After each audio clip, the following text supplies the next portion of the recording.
Hello बच्चों, good morning. कैसे हो आप सब लोग। अब हम क्या पढ़ने वाले हैं, केमिस्ट्री पढ़ रहे हैं और केमिस्ट्री का 11th क्लास का सेकंड चैप्टर पढ़ रहे हैं जिसका नाम क्या है, स्ट्रक्चर ऑफ एटम्स। बहुत इंटरेस्टिंग चैप्टर है बच्चों, बहुत मज़ा आएगा आपको पढ़ने में। और थोड़ा बहुत आपने पहले ही पढ़ा है लेकिन अब बहुत अच्छे से इसे एक्सप्लेन करते हैं। इंटरेस्टिंग है, हर स्टेप हर टॉपिक बहुत इंटरेस्टिंग है, मज़ा आएगा आपको। चलो स्टार्ट करते हैं स्ट्रक्चर ऑफ एटम्स। तो बच्चों एटम जो है इसका अगर लिटरल मीनिंग देखा जाए तो ये क्या हो जाएगा, इनडिविजिबल, ग्रीक टर्मिनोलॉजी, यानी कि जिसे फर्दर आप डिवाइड नहीं कर सकते हो, वो क्या होगा, आपका एटम होगा। ठीक है, इनडिविजिबल होता है। ठीक है, तो स्टार्टिंग में अब क्या हुआ, अलग अलग साइंटिस्ट थे स्टार्टिंग में। उस टाइम 17 में या 18 में 100 जो भी आपकी ईयर था, उस टाइम आपको लोगों को नहीं पता था कि एटम क्या है, सब एटॉमिक पार्टिकल्स भी होते हैं। तो लोग अपनी थ्योरी पुट कर रहे थे कि भाई ऐसे हो सकता है। तो सबसे जो फेमस थ्योरी थी वो कौन सी हुई थी उस टाइम, डाल्टन एटॉमिक थ्योरी।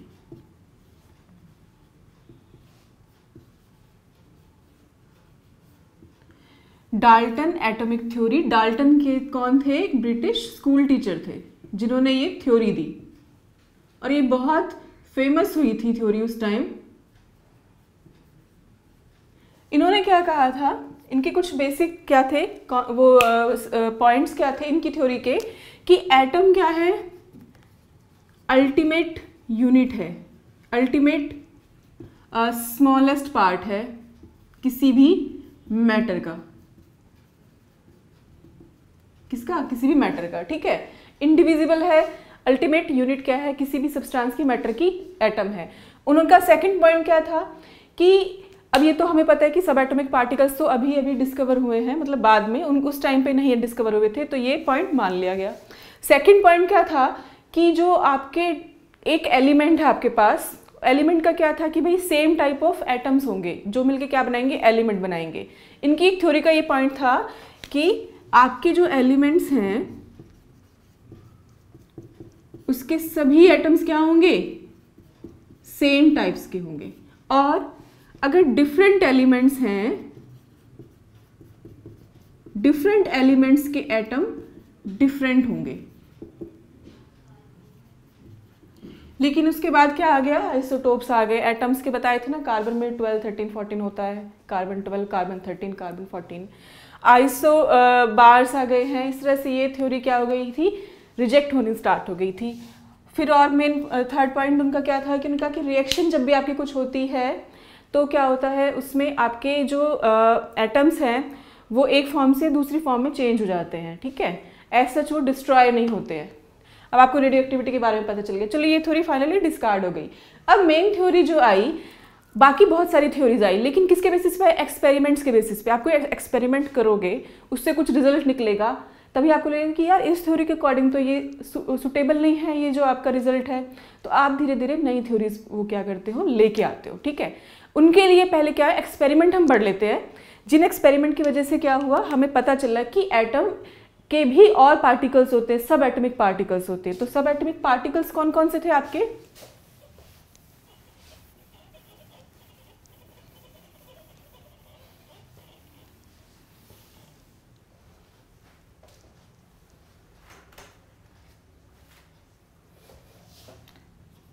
सब atomic particles,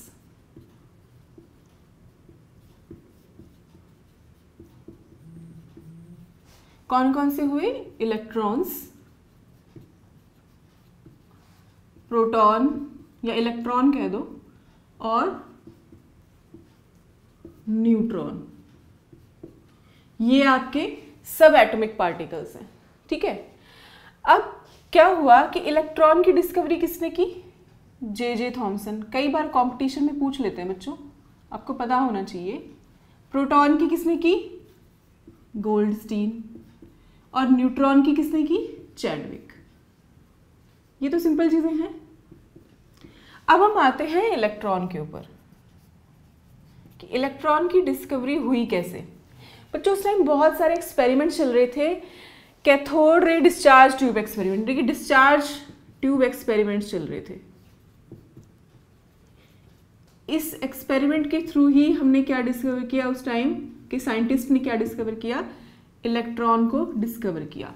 discharge tube experiment तो जे थॉमसन, बाकी साइंटिस्ट भी कर रहे थे, तो जे थॉमसन ने क्या किया, एक एक्सपेरिमेंट किया, एक ग्लास की ट्यूब ली, ठीक है, जिसे क्या बोला, डिस्चार्ज ट्यूब। उस ग्लास की ट्यूब में थोड़ा सा रफ ड्रॉ कर देती हूं मैं यहाँ,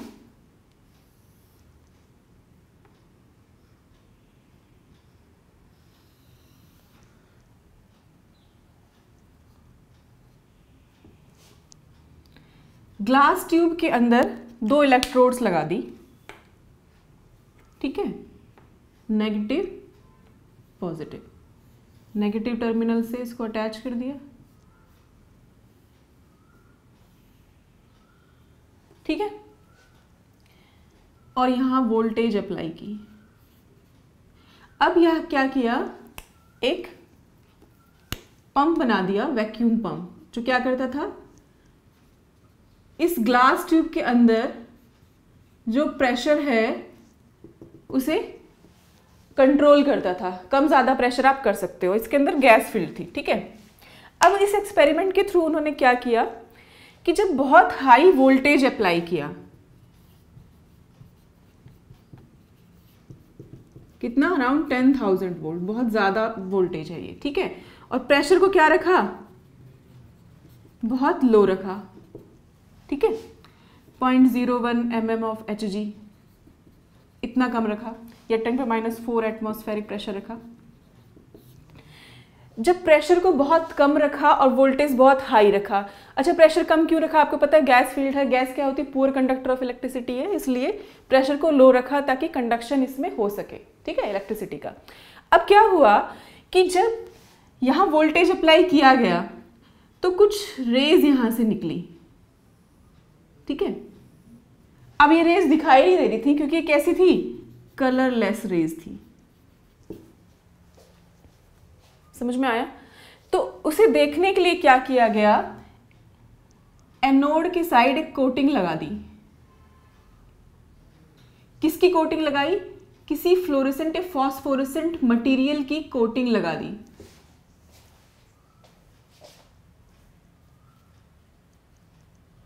या कह सकते हैं जिंक सल्फाइड की एक स्क्रीन लगा दी, ठीक है। तो जब वोल्टेज अप्लाई किया गया, करंट फ्लो हुआ, तो उन्होंने देखा कि कुछ रेज यहाँ से निकल रही हैं। अब यहाँ तो कैथोड है हमारी, सॉरी एनोड है, तो इसमें क्या किया गया, परफोरेशंस की गई, यानी कि इनमें छोटे छोटे होल्स कर दिए गए, परफोरेशंस होल को बोलते हैं। अब ये क्या हुआ, ये रेज यहाँ से टकराई और बाहर निकल गई इन होल्स के थ्रू, और किससे जाके टकराई, इस जिंक सल्फाइड की स्क्रीन से, और हमें ग्रीनिश या ग्रीन कलर की कुछ लाइट दिखाई दी, ग्रीन स्पॉट्स मिले, या कह सकते हैं स्पॉट्स तो नहीं कहेंगे, ग्रीन क्या है, आपको कलर दिखाई दिया, किस साइड, आपको एनोड के साइड। अब देखो ये सिंपल एक्सपेरिमेंट समझ में आया, एनोड है, कैथोड है, वोल्टेज अप्लाई किया, बहुत हाई प्रेशर रखा, तो कुछ हमें रेज दिखी जो इस एनोड के परफोरेशन से, मतलब इस परफोरेटेड एनोड से क्या आ रही थी, बाहर जा रही थी, और किस पे आपको दिखाई दी, जिंक सल्फाइड की कोटिंग के थ्रू दिखाई दी। अब देखो इस एक्सपेरिमेंट से क्या पता चला कि कुछ रेज निकल रही हैं, किससे निकल रही हैं, कैथोड से निकल रही हैं, और किसकी तरफ जा रही है, एनोड की तरफ जा रही हैं, मतलब नेगेटिव से निकल रही है और कहाँ जा रही है, पॉजिटिव की तरफ जा रही है। तो पहली बात कि पॉजिटिव की तरफ कौन जाएगा, अपोजिट चार्ज तो जाएगा, यानी कि इन रेज के ऊपर क्या है, नेगेटिव चार्ज है। पॉइंट्स लिख देती हूँ मैं, 1 1।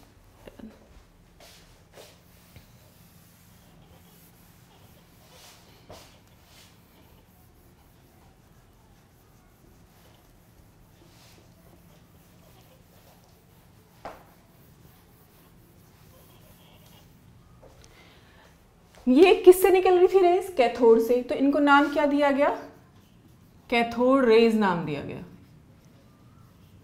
समझ में आया। अब जब कैथोड से निकल रही है, जा किसकी तरफ रही है, पॉजिटिव की तरफ, इसका मीन्स इस पर चार्ज कैसा होगा, अपोजिट होगा, यानी कि ये कैसा है, नेगेटिवली चार्ज्ड रेज है ये। अब बच्चों जब कोई थ्योरी या कोई एक्सपेरिमेंट आप कुछ करोगे, सबके सामने रखोगे, तो सिर्फ एक सिंपल एक ऑब्जर्वेशन के बेसिस पे तो पूरी थ्योरी नहीं दे सकते हो, तो आपको क्या करेंगे, कंडीशंस वेरी कर करके अलग अलग एक्सपेरिमेंट करते हैं। चलो इन्होंने मान लिया कि भाई नेगेटिव चार्ज तो है, और प्रॉपर्टी क्या है इसकी, तो इन्होंने देखा कि ये जो आपकी कैथोड रेज निकल रही हैं, इनके बीच में कोई ऑब्जेक्ट रख दिया, ठीक है, तो देखा कि वो ऑब्जेक्ट से पास नहीं हुई, और वो कैसे पता चला, उस ऑब्जेक्ट की क्या रही थी, इमेज बन रही थी स्क्रीन पे, ठीक है, यानी कि वो उससे पास नहीं हुई। जब ऑब्जेक्ट से पास नहीं, इसका मतलब कैसे मूव कर रही हैं, they travel in a straight line. Cathode rays cathode से निकलती हैं, नेगेटिव चार्ज है इन पे, और स्ट्रेट लाइन में मूव करती हैं। समझ में आया? अब क्या हुआ, इन रेज का नेचर जो था, देखो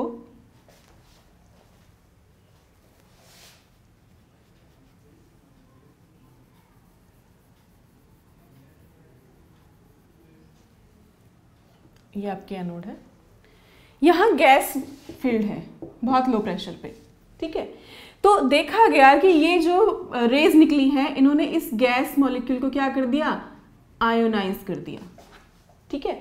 तो ये जो है कैथोड रेज, इनका नेचर कैसा है, they are ionising in nature. जब आयोनाइजेशन हो गया तो क्या हुआ, यहां से भी इलेक्ट्रॉन प्रोड्यूस हुए, अब वो भी ट्रैवल करने लगे। अभी तो हमें इलेक्ट्रॉन पता चला ना, तब कहा कि और भी ज्यादा पार्टिकल्स आपके मूव कर रहे हैं, ठीक है। अब ये जो रेज हैं, अब हमें क्या किया, नेक्स्ट एक्सपेरिमेंट किया, यहां एक व्हील रख लिया, पैडल व्हील छोटा सा, और जब ये रेज पास हुई तो उसकी वजह से क्या हुआ, ये व्हील रोटेट करने लगा, घूमने लगा। इसका मतलब इन रेज का नेचर कैसा है, पार्टिकल नेचर है, मटेरियल नेचर है, तो इन रेज का नेचर कैसा निकला, पार्टिकल नेचर निकला। थर्ड नेक्स्ट पॉइंट क्या था, जब इन रेज को, कैथोड रेज को किसी हैवी एलिमेंट या हैवी मेटल जैसे कि टंगस्टन या मोलिब्डेनम,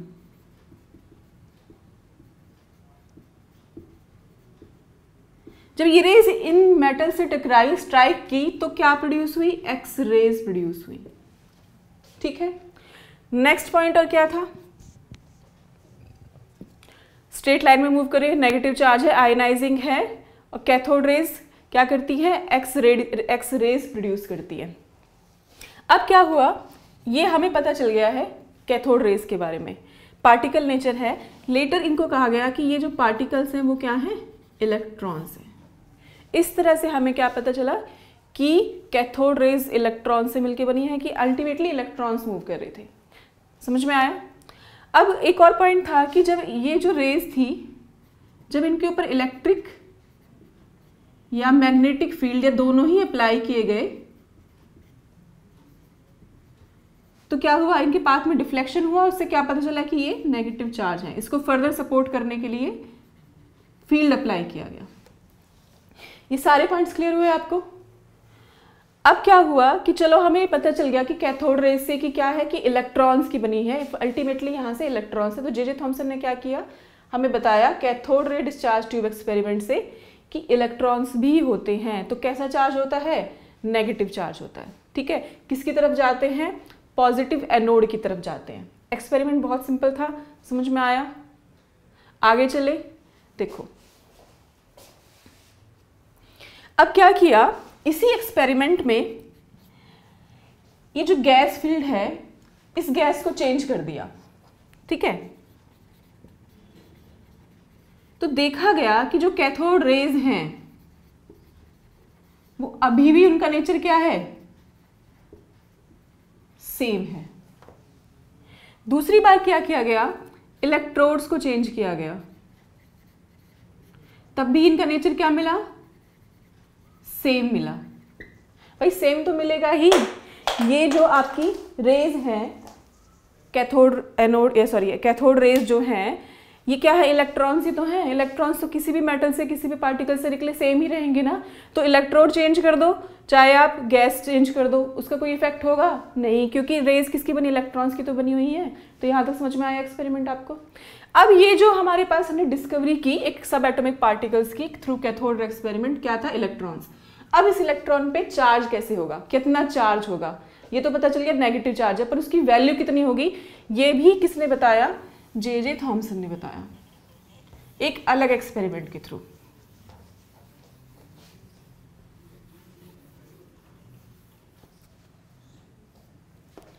चार्ज ऑन इलेक्ट्रॉन, इसके लिए सेम ही एक्सपेरिमेंट था कि इसमें क्या था, थोड़े से मॉडिफिकेशन कर देते हैं।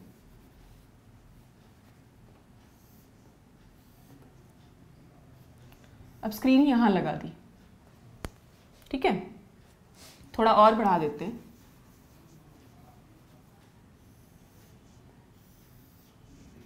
स्क्रीन को यहां लगाया गया, दिख रहा है आपको। देखो बच्चों, ये है आपकी कैथोड, ये क्या है, एनोड। अब क्या किया, ये जो आपकी कैथोड रेज आ रही थी, उनके पाथ में, उनके रास्ते में क्या किया गया, इलेक्ट्रिक फील्ड और मैग्नेटिक फील्ड अप्लाई किया गया।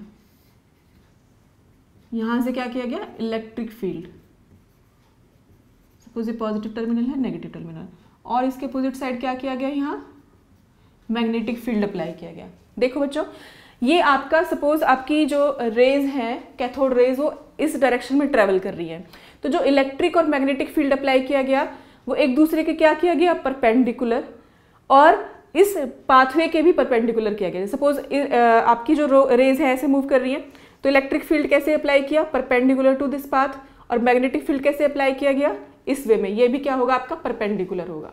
एक दूसरे के भी परपेंडिकुलर हैं, और किसके परपेंडिकुलर है, इस पाथवे के भी, ठीक है। अब क्या हुआ कि जब कोई भी फील्ड अप्लाई नहीं किया गया था, तो रेज आपकी यहां जाके स्ट्राइक कर रही थी।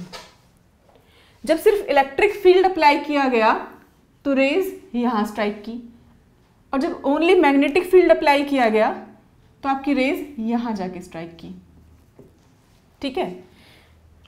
देखो ये पॉजिटिव टर्मिनल है, उसकी तरफ क्या हो गई है, डिफ्लेक्ट हो गई हैं।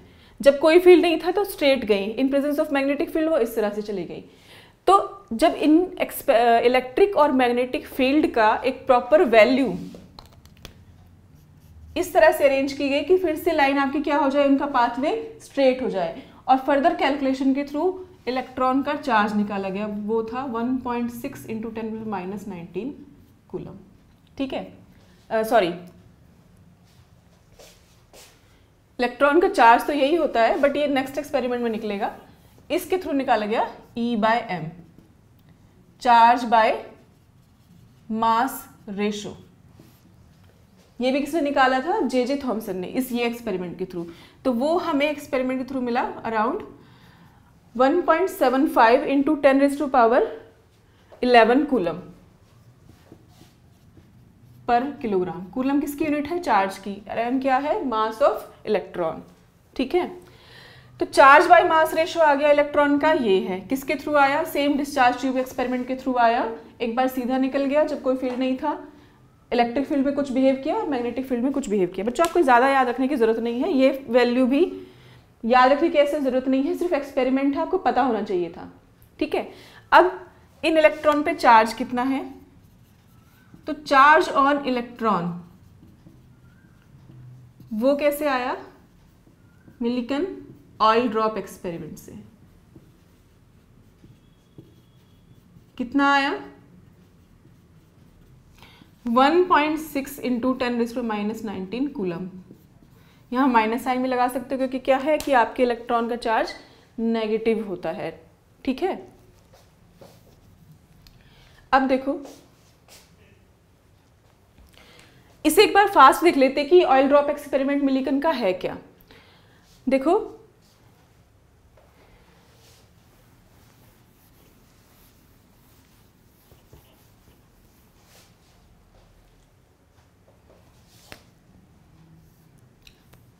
एक कंडेंसर लिया, इलेक्ट्रिकल कंडेंसर, असेंबली बनाई बच्चों एक्सपेरिमेंट की, ठीक है।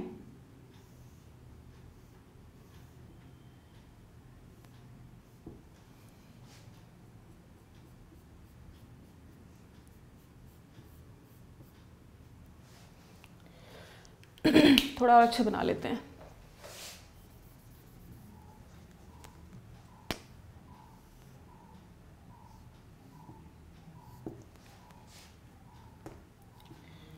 अब क्या किया, यहां से एटमाइजर के थ्रू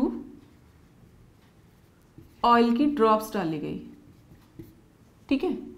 और यहां क्या था आपका करंट था, ये पॉजिटिव टर्मिनल था, ये नेगेटिव टर्मिनल था। बीच में एक्स रेज भी डाली गई और इन सबको व्यू करने के लिए एक टेलीस्कोप भी था। रफ डायग्राम देख लो बच्चों कैसे बनना है। देखो इस एनोड में एक अपर्चर कर दिया गया, होल कर दिया गया। अब इस एटमाइजर के थ्रू बहुत छोटी ड्रॉपलेट्स डाली गई, किसकी, ऑयल की। वो ऑयल ड्रॉपलेट्स इस होल से पास होंगी। देखो बच्चों जो ये ऑयल ड्रॉपलेट्स है, इस ऑयल ड्रॉपलेट के ऊपर कौन कौन सा फोर्स लग रहा है, एक तो आपका इलेक्ट्रोस्टैटिक फोर्स लग रहा है, ठीक है, और ग्रेविटेशनल फोर्स लग रहा है। समझ में आया। अब क्या किया गया, जब एक्सरेज पास की गई तो जो अंदर की एयर थी वो क्या हो गई, आयनाइज हो गई, और आपके क्या हुए, इलेक्ट्रॉन्स रिलीज हुए। अब क्या किया कि एक दो इलेक्ट्रॉन इन ऑयल ड्रॉप्स ने भी कैप्चर कर लिए। तो जब इन्होंने ये कैप्चर कर लिए तो ऑयल ड्रॉप्स पे चार्ज कैसा हो गया, नेगेटिव चार्ज हो गया। अब ये नेगेटिव चार्ज है तो किसकी तरफ अट्रैक्ट होगा, इस पॉजिटिव टर्मिनल की तरफ। ये गैस से कंफ्यूज मत होना, ये ऑयल ड्रॉपलेट आपकी, ठीक है। तो ये ऑयल ड्रॉपलेट को अपनी तरफ खींचेगा और ग्रेविटेशन फोर्स क्या करेगा, अब डाउनवर्ड से पुल करेगा। तो जब आप सुटेबल वोल्टेज अप्लाई करेंगे तो एक पॉइंट ऐसा आएगा कि जब ये ड्रॉपलेट क्या हो जाएगी आपकी, स्टेशनरी हो जाएगी, यानी कि वहीं रुक जाएगी, ड्रॉप नहीं गिरेगी, नीचे गिरेगी नहीं। समझ में आया। तो इससे फिर हमें चार्ज निकाला, फर्दर एक कैलकुलेशन करके 1.6 इंटू 10⁻⁹ कूलम चार्ज होता है इलेक्ट्रॉन्स पे। और मास कितना होता है बच्चों इलेक्ट्रॉन का, 9.1 इंटू 10⁻⁻13 1 किलोग्राम। बहुत सिंपल था, एक बार रिपीट कर रही हूँ। हमने क्या पढ़ रहे हैं, हम सब एटॉमिक पार्टिकल्स पढ़ रहे हैं, जिसमें पहला क्या था, इलेक्ट्रॉन। इलेक्ट्रॉन की डिस्कवरी जे थॉमसन ने की, किसके थ्रू की, cathode ray discharge tube experiment. बहुत आसान था, असेंबली दिखा दी थी। अब ये रेज नेगेटिव से कहाँ जा रही थी, पॉजिटिव की तरफ जा रही थी। नेगेटिव इलेक्ट्रोड से निकल रही थी, किसकी तरफ जा रही थी, पॉजिटिव की तरफ, एनोड की तरफ। चार्ज कैसा था इन पे, नेगेटिव था। किसकी बनी हुई थी, इलेक्ट्रॉन्स की बनी हुई थी। समझ में, एक्चुअल में ये इलेक्ट्रॉन्स ही थे, ठीक है। इनका आयनाइजेशन नेचर होता है और आयनाइजिंग होती हैं। दूसरा क्या था, एक्सरेज प्रोड्यूस कर सकती हैं, और बहुत सारी हमने प्रॉपर्टीज पढ़ी। चार्ज बाय मास रेशो निकाला था आपका E/m रेशो जे थॉमसन ने, किसके थ्रू, वही डिस्चार्ज ट्यूब में जब आपका डिफ्लेक्शन होता है in presence of electric and magnet field. और चार्ज ऑन इलेक्ट्रॉन्स किसने निकाला था, मिलिकन ऑयल ड्रॉप एक्सपेरिमेंट के थ्रू। चार्ज ये है, मास इसका है 9.1 × 10⁻31 किलोग्राम, ठीक है। आपको इन एक्सपेरिमेंट्स का थोड़ा बहुत आइडिया होना चाहिए। मेन क्या है, ये वैल्यूज हैं जो आपको ऑलरेडी याद थी। अब आगे बढ़ते हैं, यहां तक तो हो गया।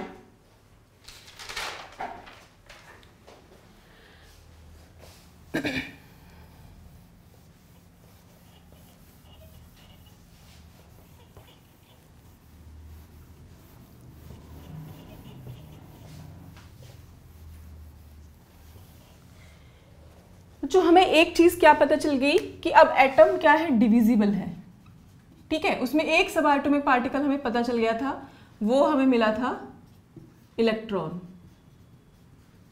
ठीक है, नेगेटिव चार्ज इलेक्ट्रॉन। अब इलेक्ट्रॉन पे नेगेटिव चार्ज है और हमें ये कहता है कि एटम ओवरऑल न्यूट्रल है, तो जरूर उसमें क्या होगा, कोई पॉजिटिव एंटिटी भी होगी, कोई पॉजिटिव चार्ज पार्टिकल भी होगा। तो जिसकी वजह से क्या हुआ, आपका प्रोटॉन डिस्कवर हुआ, ठीक है। सेम असेंबली है, किसने किया, गोल्डस्टीन ने किया, किसके थ्रू, वही डिस्चार्ज ट्यूब एक्सपेरिमेंट के थ्रू। सेम ही असेंबली थी, थोड़ा बहुत डिफरेंस था। देखो क्या था, ये आपका रफ डायग्राम बना रहे हैं, ये डिस्चार्ज ट्यूब है आपकी, ग्लास डिस्चार्ज ट्यूब। अब इसमें क्या है, कुछ पॉइंट्स हैं बच्चों, उनको ध्यान से सुनना आप, वरना गड़बड़ हो जाएगी।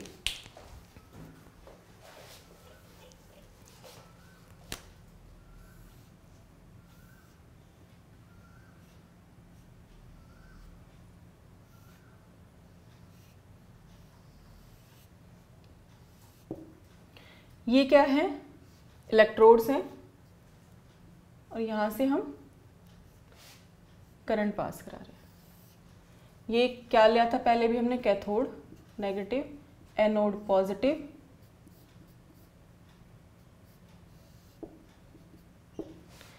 यहाँ तक तो क्लियर था। अब इसमें क्या थी, गैस फील्ड थी। जब हमने फर्स्ट एक्सपेरिमेंट किया, वोल्टेज अप्लाई की, तो क्या निकल रही थी, यहाँ से कैथोड रेज निकल रही थी। ठीक है, कैसे पता चला था, आपने एनोड में क्या किया था, परफोरेशन किया था और यहाँ स्क्रीन लगा दी थी। ठीक है, अब इस एक्सपेरिमेंट में क्या हुआ, अपोजिट हो गया, स्क्रीन को कहाँ लगाया गया, कैथोड साइड लगाया गया। ठीक है, फॉस्फोरेंट मटेरियल जो है जिंक सल्फाइड की कोटिंग कैथोड की साइड की गई और परफोरेशन आपके किस में थे, इस बार कैथोड के अंदर थे। ठीक है, वोल्टेज अप्लाई किया, आपको पता है गैस है अंदर, तो कैथोड रेज जाएंगी।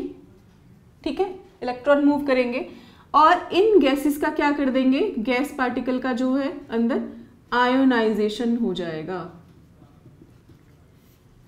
ठीक है, आयोनाइजेशन मतलब इलेक्ट्रॉन्स आपके इजेक्ट हो जाएंगे। तो इन जो गैसेस के एटम्स बचे हैं, जो पार्टिकल बचे हैं, उन पे कैसे चार्ज आ जाएगा, पॉजिटिव चार्ज आ जाएगा बच्चों। अब ये पॉजिटिव चार्ज किसकी तरफ अट्रैक्ट होंगे, इस नेगेटिव कैथोड की तरफ, और ये यहाँ से मूव करेंगे। और आपको विजुअलाइज कैसे हुए, जब इस जिंक सल्फाइड स्क्रीन पे क्या हुआ, स्पॉट्स मिले, फ्लोरेसेंट स्पॉट्स मिले, तो हमें क्या पता चला कि कुछ रेज क्या थी जो आपकी एनोड से किसकी तरफ आ रही थी, कैथोड की तरफ। लेकिन बच्चों इनका ओरिजिन कैथोड एनोड से नहीं हो रहा था, एनोड से इनका ओरिजिन नहीं हो रहा था। कैसे बनी थी, जो आपके इलेक्ट्रॉन्स निकले उन्होंने क्या किया, आयोनाइजेशन किया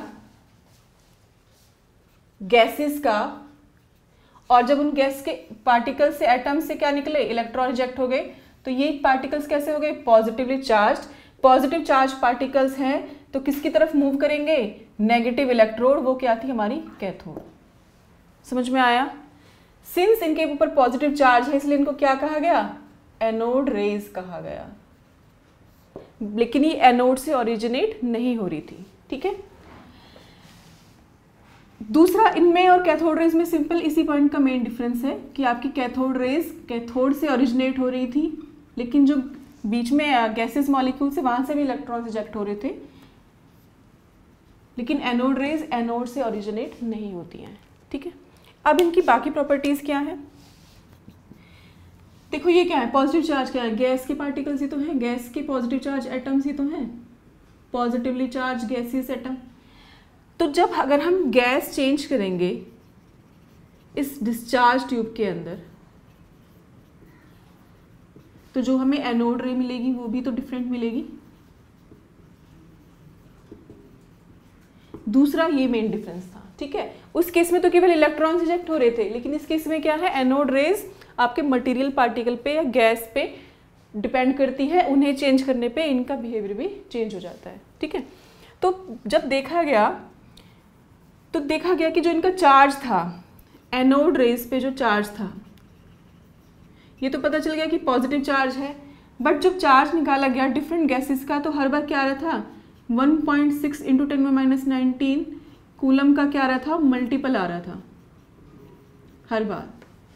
ठीक है, तो क्या हुआ कि जब हमने हाइड्रोजन गैस इसमें ली, तो ये चार्ज हमारे पास कितना है, 1.6 × 10⁻19 कूलम, यानी कि स्मॉलेस्ट पॉसिबल वैल्यू आई, और यहाँ से इसका मास निकाला गया। तो मास हमारे पास प्रोटॉन का आया 1.67 × 10⁻24 ग्राम।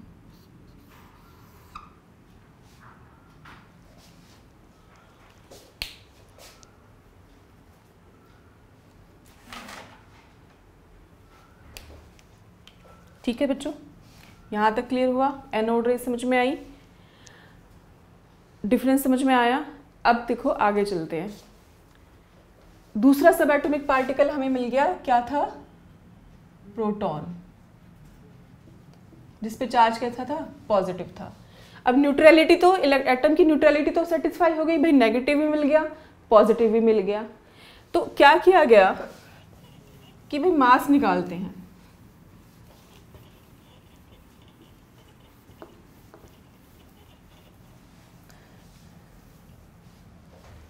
तो जब मास कैलकुलेट किया गया, क्या किससे कैलकुलेट किया गया? प्रोटॉन्स और इलेक्ट्रॉन्स को ऐड करके किया गया। तो जो वैल्यू हमारे पास आई वो बहुत कम थी as compare to actual value. इसका मतलब कोई एक और पार्टिकल था जो किस में कंट्रीब्यूट कर रहा था? मास ऑफ एटम में कंट्रीब्यूट कर रहा था, लेकिन उस पर कोई चार्ज नहीं है, न्यूट्रल था। तो इस तरह न्यूट्रॉन की डिस्कवरी हुई। ठीक है, उसे किसने डिस्कवर किया? चैडविक ने।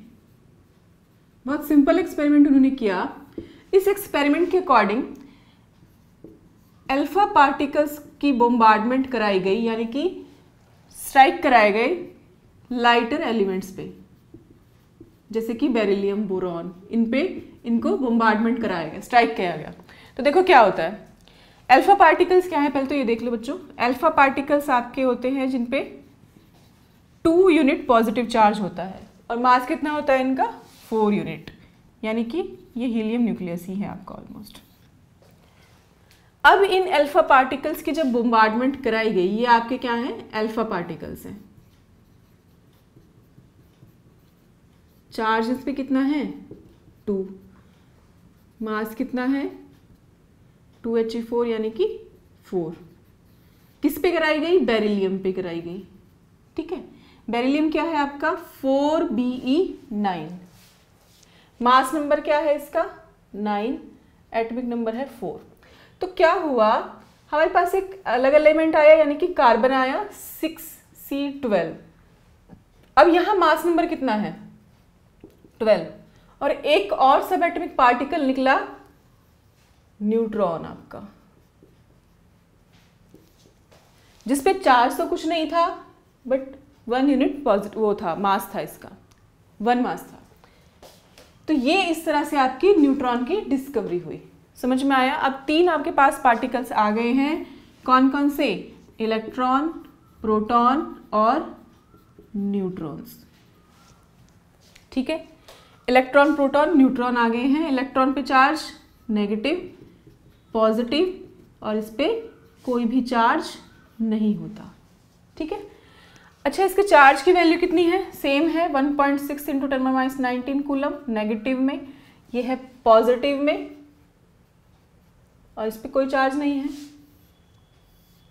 इलेक्ट्रॉन का मास कितना था? 9.1 × 10⁻31 किलोग्राम। 1.67 × 10⁻24 ग्राम, किलोग्राम में कन्वर्ट कर लेना। एक्चुअली ये 2 होता है, और न्यूट्रॉन का मास थोड़ा सा ज़्यादा होता है। किससे? प्रोटॉन से। थोड़ा सा 2 है, यहाँ 4 है, ग्राम में है, किलोग्राम में कर लेना, तो -3 कर देना।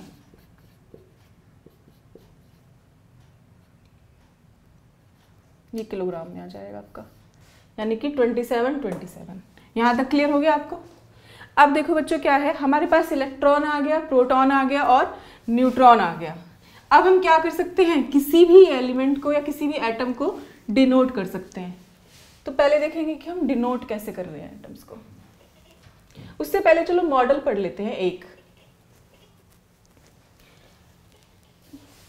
देखो बच्चों, इलेक्ट्रॉन, प्रोटॉन, न्यूट्रॉन की डिस्कवरी के बाद अच्छी बात क्या हुई कि एटम को पता चल गया इंडिविजिबल है। लेकिन प्रॉब्लम क्या आई कि ये जो आपके इलेक्ट्रॉन्स हैं, प्रोटॉन्स हैं और न्यूट्रॉन्स हैं, इनको अरेंज कैसे किया जाए? एटम के अंदर इनका अरेंजमेंट कैसे होगा? कहाँ क्या रखा हुआ है, किस तरह से अरेंज है? ठीक है, तो उसको समझाने के लिए अलग अलग मॉडल्स दिए गए। तो फर्स्ट मॉडल था जे थॉमसन का, सिंपल सा मॉडल है बहुत ही, जे थॉमसन मॉडल, जिसे हम क्या बोलते हैं? प्लम पुडिंग मॉडल भी बोलते हैं, या वाटरमेलन मॉडल बोलते हैं।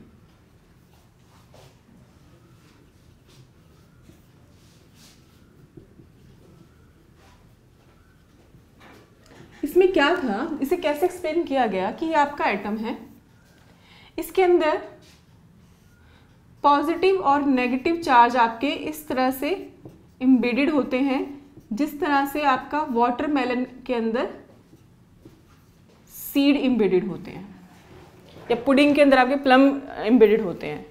तो ये कहा गया वाटरमेलन या प्लम पुडिंग मॉडल।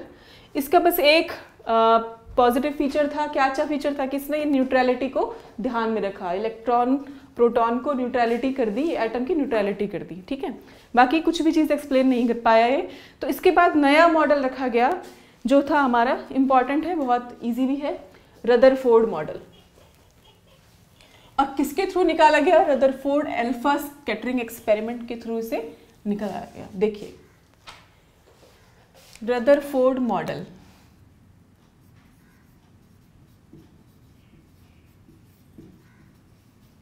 बहुत आसान है बच्चों, ध्यान से समझो। इन्होंने एक असेंबली की, एक्सपेरिमेंट की असेंबली।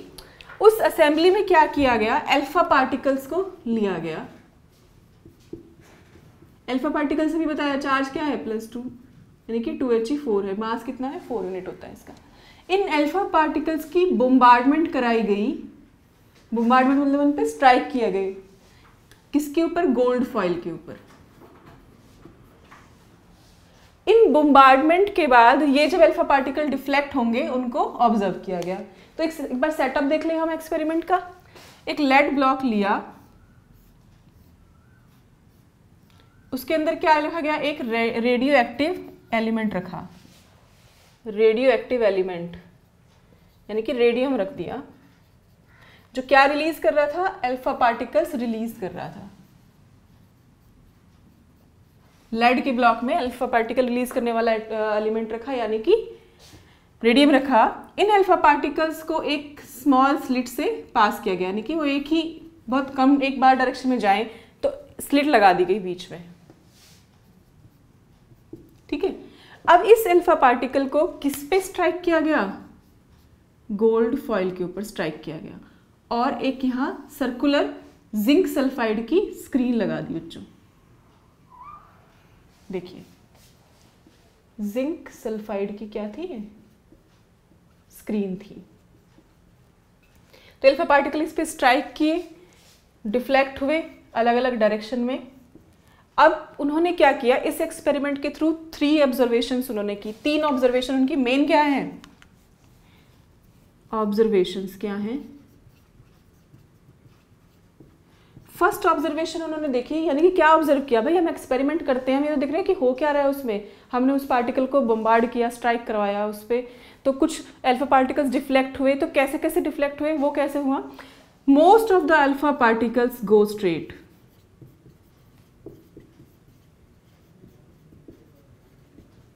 ज्यादातर अल्फा पार्टिकल्स कैसे चले गए? स्ट्रेट चले गए, उनमें कोई भी डिफ्लेक्शन नहीं हुआ, ठीक है।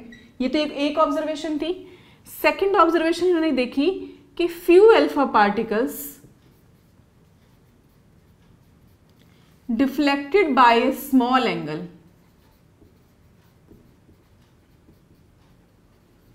कुछ अल्फा पार्टिकल्स स्मॉल एंगल से डिफ्लेक्ट हो गए, ठीक है। और वेरी फ्यू अल्फा पार्टिकल्स, बहुत ही कम, उनमें डिफ्लेक्शन क्या था? बहुत स्ट्रांग था, दे गेट स्ट्रांगली डिफ्लेक्टेड। इतना स्ट्रांग था कि they almost revert back to its path, अपने पाथ से क्या वापस आ गए, यानी कि ऑलमोस्ट 180 डिग्री का था, ऑलमोस्ट। अब ये 3 ऑब्जर्वेशन क्या थी कि भाई अल्फा पार्टिकल्स ज्यादातर क्या चले गए? स्ट्रेट चले गए। कुछ अल्फा पार्टिकल्स क्या हुए? थोड़े थोड़े डिफ्लेक्ट हुए स्मॉल एंगल्स पे। कुछ में डिफ्लेक्शन कैसा था? बहुत ज़्यादा स्ट्रॉन्ग था। तो देखिए ये जो आपके अल्फा पार्टिकल्स हैं ये है पॉजिटिव चार्ज। तो पहली ऑब्जर्वेशन का रिजल्ट क्या निकला, क्या कंक्लूड किया गया कि भाई स्ट्रेट चले गए हैं, मतलब क्या है? Most of the space in an atom is empty. ज्यादातर स्पेस क्या है एटम के अंदर? खाली है, एम्प्टी है। अब देखो इन पे पॉजिटिव चार्ज है, तो ये किस चीज से डिफ्लेक्ट हुए होंगे? पॉजिटिव, तो पॉजिटिव से ही क्या होगा, रिपेल होगा, उस रिपेल्शन की वजह से क्या हो गया, इनमें डिफ्लेक्शन हो गया। ठीक है, तो इसका मतलब क्या है कि कोई पॉजिटिव एंटिटी है, वो तो हमें पहले पता था कि प्रोटॉन्स हैं, बट पॉजिटिव एंटिटी ऐसा नहीं है कि पूरे में यूनिफॉर्मली स्प्रेड है, इलेक्ट्रॉन प्रोटॉन पूरे में यूनिफॉर्मली स्प्रेड है। क्या है वो, एक जगह पे कहीं कंसाइज हैं, इकट्ठे हैं, और जब कुछ अल्फा पार्टिकल्स क्या हुए, बहुत रिवर्ट बैक हो गए। इसका मतलब क्या था कि वो डेंस, आपके पास पॉजिटिव कोई बॉडी है, डेंसली पॉजिटिवली चार्ज कोई स्पीशीज है इसके अंदर। मतलब अब क्या हो सकता है पॉजिटिव चार्ज, तो आपका न्यूक्लियस, ये तो इसे न्यूक्लियस कहा गया कि एटम जो है आपका ज़्यादातर स्पेस क्या होता है, खाली होता है, और बीच में बहुत डेंस आपका जो क्या होता है, आपका न्यूक्लियस होता है जिसपे पॉजिटिव चार्ज होता है।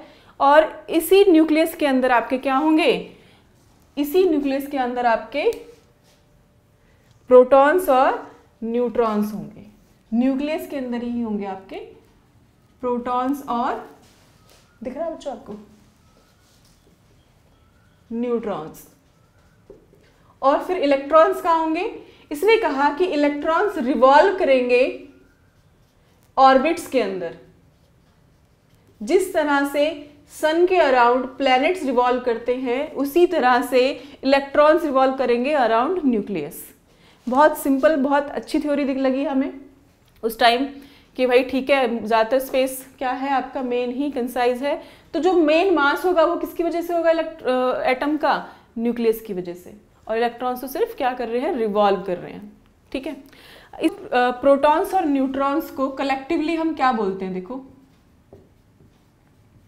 न्यूक्लियॉन्स बोलते हैं बच्चों, न्यूक्लियॉन्स। ठीक है, ये रदरफोर्ड का मॉडल समझ में आया, ये न्यूक्लियॉन्स हैं। अब देखो, इसने कहा था कि जो आपके इलेक्ट्रॉन्स हैं वो ऑर्बिट में रिवॉल्व करेंगे। ठीक है, अब ये इलेक्ट्रॉन्स हैं सर्कुलर ऑर्बिट में रिवॉल्व कर रहे हैं, तो इन पे कौन सा फोर्स लग रहा है, इलेक्ट्रोस्टैटिक फोर्स है। ठीक है, और क्या है, ग्रेविटेशनल फोर्स है। ठीक है, अब क्या हुआ, जब हमें पता है कि जब कोई भी चार्ज पार्टिकल, इलेक्ट्रॉन्स पे कैसे चार्ज है, नेगेटिव, कोई चार्ज पार्टिकल रोटेट करता है तो क्या करता है, इलेक्ट्रोमैग्नेटिक रेडिएशन इवॉल्व करेगा। ठीक है, और जब, चलो इसे लिख देते हैं पॉइंट को, कि ड्रॉबैक्स क्या थे इस मॉडल के।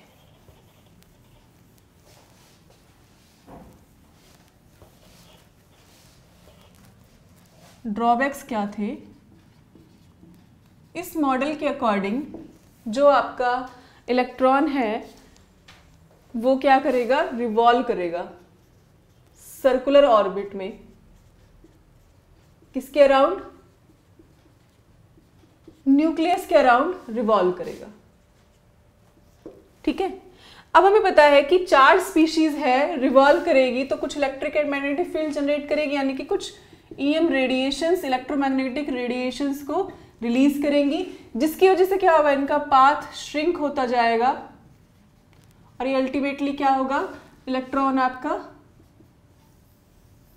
न्यूक्लियस में गिर जाएगा। ठीक है, जबकि ऐसा होता नहीं है। अगर हम माने कि भाई स्टेशनरी कर दो इलेक्ट्रॉन को, घुमाने की क्या जरूरत है, इलेक्ट्रॉन फिक्स है अपने ऑर्बिट में, तो ये जो फोर्स ऑफ अट्रैक्शन है इनके बीच में, इलेक्ट्रोस्टैटिक फोर्स ऑफ अट्रैक्शन, ये इतना स्ट्रांग है कि इसे अपनी तरफ पुल कर लेगा। तो ये ड्रॉबैक था, और इसने इलेक्ट्रॉनिक स्ट्रक्चर के बारे में कुछ नहीं बताया। तो यहाँ तक अब हम पढ़ लिया है, रदरफोर्ड मॉडल समझ में आ गया है। अब कुछ हम नोटेशंस पढ़ लेते हैं कि आपकी नोटेशंस क्या हैं, कैसे आप एक एटम को, एलिमेंट को रिप्रेजेंट करोगे। बच्चों ये मॉडल की ड्रॉबैक्स थी, इसकी वजह से नया मॉडल आया, कौन सा, बोहर्स मॉडल आया, नील्स बोहर्स ने दिया था। लेकिन उससे पहले क्या पढ़ रहे हैं हम, कुछ रिप्रेजेंटेशन पढ़ रहे हैं। देखिए,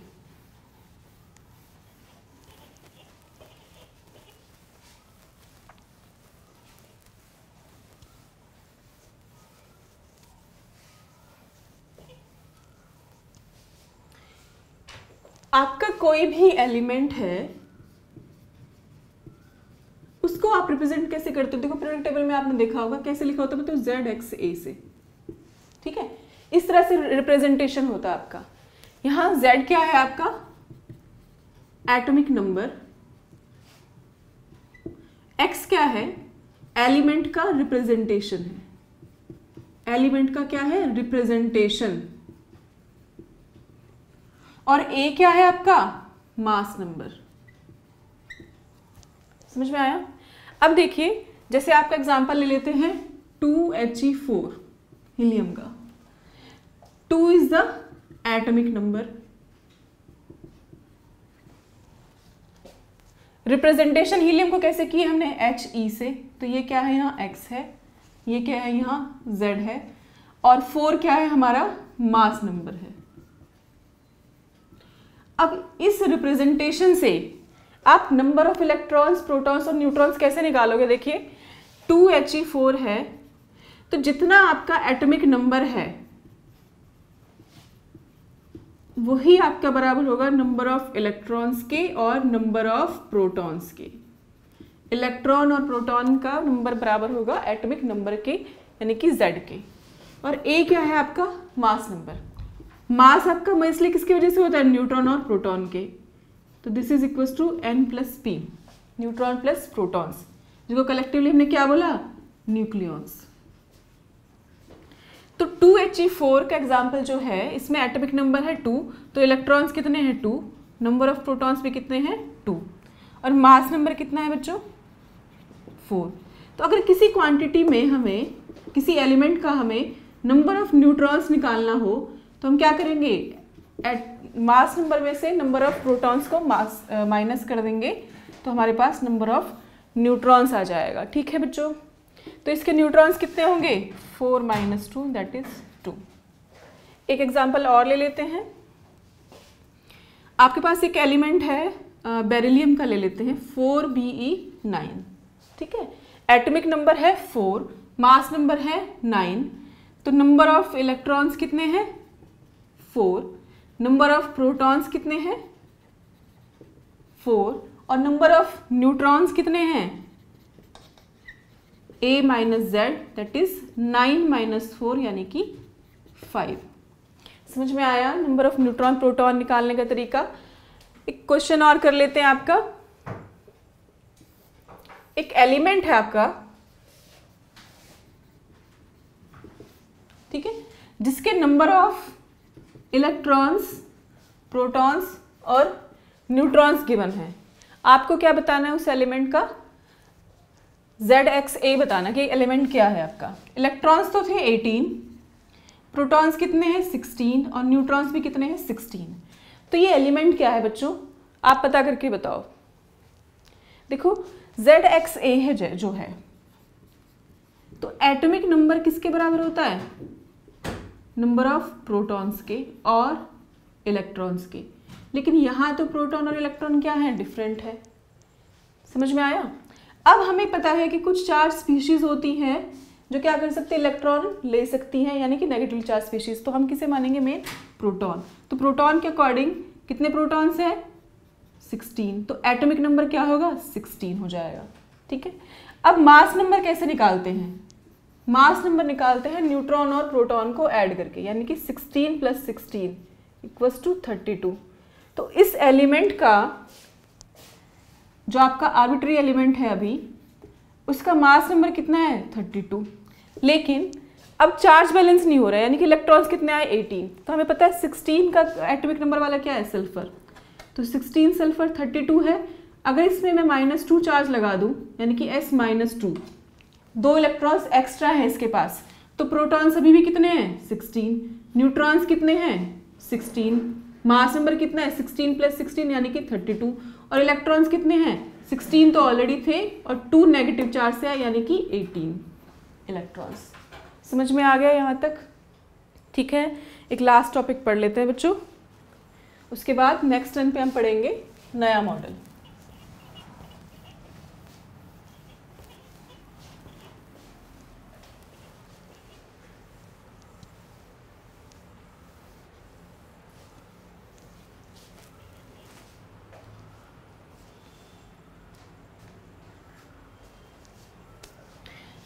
कुछ टर्मिनोलॉजी होती है, आइसोटोप्स, आइसोबार्स। तो देखो पहले पढ़ते हैं आइसोटोप्स। आइसोटोप्स क्या होते हैं, वो एलिमेंट्स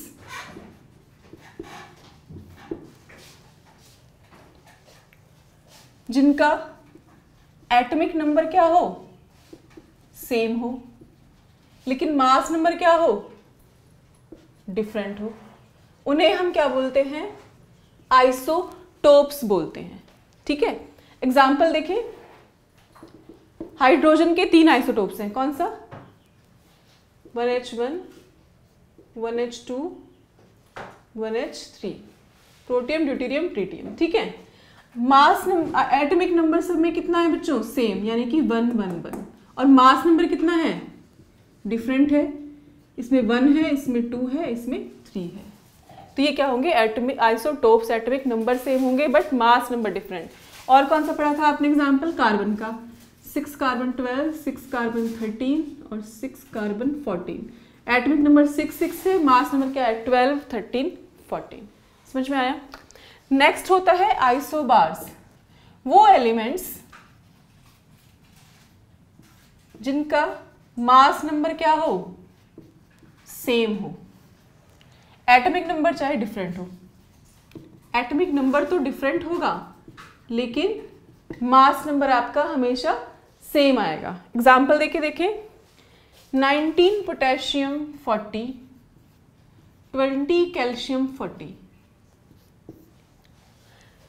यहां एटॉमिक नंबर क्या है, डिफरेंट है, इस केस में कितना है 19, इसमें 20, लेकिन मास नंबर दोनों में क्या है बच्चों, सेम है, 40 40।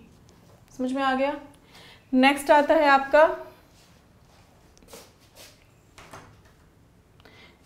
आपका, आइसोटोन्स। आइसोटोन्स होता है ऐसे एलिमेंट जिसमें नंबर ऑफ न्यूट्रॉन सेम हो। नंबर ऑफ न्यूट्रॉन्स क्या हो बच्चों, सेम हो। तो इसका एग्जांपल अगर हम लेके देखें तो 7 नाइट्रोजन 15 एंड 8 ऑक्सीजन 16। देखो बच्चों, एटॉमिक नंबर सेम नहीं है, मास नंबर सेम नहीं है, लेकिन नंबर ऑफ न्यूट्रॉन्स क्या है, सेम। न्यूट्रॉन्स कैसे निकालते हैं, mass number minus atomic number. Mass number कितना है 7 नाइट्रोजन 15 में, 15 माइनस 7 कितना आया, 8। 8 ऑक्सीजन 16 में A माइनस जेड कीजिए आप, 16 माइनस 8 यानी कि 8। तो ये दोनों आपस में क्या है, आइसोटोन्स हैं, इनका नंबर ऑफ न्यूट्रॉन सेम है। एक होता है बच्चों iso electronic. Iso electron, iso मतलब सेम, आइसो इलेक्ट्रॉनिक नाम से ही पता चल रहा है, जिनमें क्या हो, नंबर ऑफ इलेक्ट्रॉन्स सेम हो, वो होते हैं आपके आइसो इलेक्ट्रॉनिक। एग्जाम्पल देखो, O-2, F-, Ne, Na+। देखिए नंबर ऑफ इलेक्ट्रॉन्स कैसे निकालते हैं हम, हमेशा एटॉमिक नंबर से। तो ऑक्सीजन का क्या होता है 8 ऑक्सीजन 16, ठीक है। 8 ऑक्सीजन 16 में इलेक्ट्रॉन्स कितने हैं 8, लेकिन इस पे क्या है -2 चार्ज है, मतलब इसने क्या किया 2 इलेक्ट्रॉन को और एक्सेप्ट कर लिया। तो टोटल इलेक्ट्रॉन्स कितने हो गए 8 + 2, ये -2 वाले की बात हो रही है, यानी कि 10। नेक्स्ट है फ्लोरीन का F-, फ्लोराइडाइन, क्या है एटॉमिक नंबर 9। तो इलेक्ट्रॉन्स जनरली कितने होते हैं न्यूट्रल में 9, लेकिन एक क्या है नेगेटिव चार्ज, यानी कि एक इलेक्ट्रॉन को इसने क्या किया एक्सेप्ट। तो टोटल कितने हो गए 10 इलेक्ट्रॉन्स हो गए। नेक्स्ट तो आपको पता है नियॉन का 10 होता है इलेक्ट्रॉन्स इसमें। अब देखिए सोडियम प्लस Na+ का एटॉमिक नंबर होता है 11, यानी कि इसमें इलेक्ट्रॉन्स कितने हैं आपके 11 न्यूट्रल में, लेकिन एक क्या है पॉजिटिव चार्ज। पॉजिटिव कब आया, अगर नेगेटिव निकल गया तो बचा क्या पॉजिटिव, यानी कि इसने क्या किया एक इलेक्ट्रॉन को लूज कर दिया।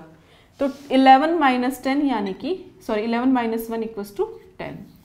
तो ये सारी की सारी स्पीशीज क्या हो गई हैं आइसो इलेक्ट्रॉनिक। तो ये आपको समझ में आया। कंक्लूड कर देती हूँ क्या क्या पढ़ाया आज हमने आज क्या पढ़ा बच्चों। सबसे पहले एटम की वो डिविजिबल है डाल्टन जी के अकॉर्डिंग, वो क्या था एक अल्टीमेट पार्टिकल था, बट उस टाइम उतनी हमारे पास डिस्कवरी नहीं हुई थी इन सब चीज़ों की, ठीक है। तो हमने स्टार्ट किया भाई इलेक्ट्रॉन की डिस्कवरी जे थॉमसन ने कि किसके थ्रू की, डिस्चार्ज ट्यूब एक्सपेरिमेंट के थ्रू गैसेस ले ली गई, एक ग्लास ट्यूब में देखा गया कैथोड से एनोड रेज जा रही है कुछ, ठीक है, जो ग्रीन कलर की फ्लोरेसेंस शो कर रही है। ये एक्चुअल में रेज क्या थी, इलेक्ट्रॉन्स थी आपकी, तो इन पर नेगेटिव चार्ज है, रेज जा रही हैं क्योंकि पॉजिटिव की तरफ जा रही हैं, आयनाइजेशन कर रही हैं गैसेस का। अब देखो इलेक्ट्रॉन, इनका कैथोड रेज का ओरिजिन कहाँ से था, कैथोड से था। और क्या कैसे ओरिजिन हो रही थी, बीच में जो गैस के पार्टिकल्स थे उनमें से भी इलेक्ट्रॉन क्या कर रही थी, नॉकआउट कर रही थी, ठीक है।